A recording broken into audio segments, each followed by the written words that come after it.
Once upon a time in the shimmering kingdom of Luminara, there was a beautiful princess with golden hair that glowed under the sun and a laugh so sweet that birds would stop singing just to listen.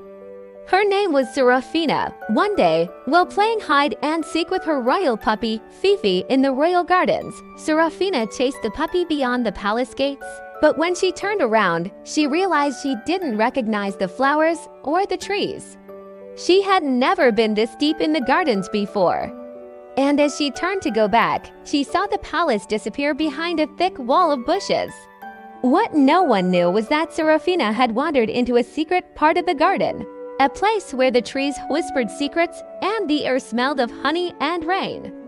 It was called the Forest of Forgotten Paths, but Serafina wasn't scared. Instead, she was curious. And in the heart of the forest, she met a tiny talking fox with fur the color of burnt umber.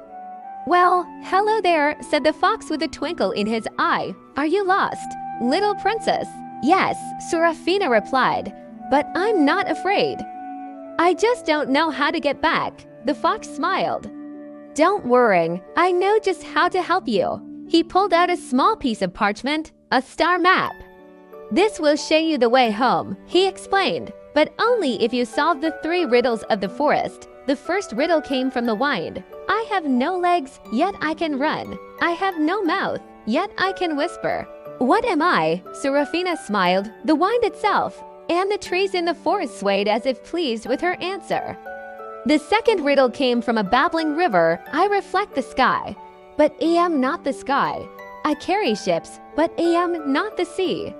What am I?" Serafina thought for a moment. "A river," and the water rippled in approval. The third riddle came from the stars. "I can guide you without moving.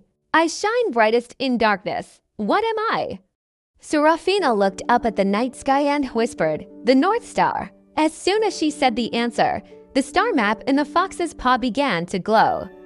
A golden path appeared on the forest floor, leading them right to the palace gates.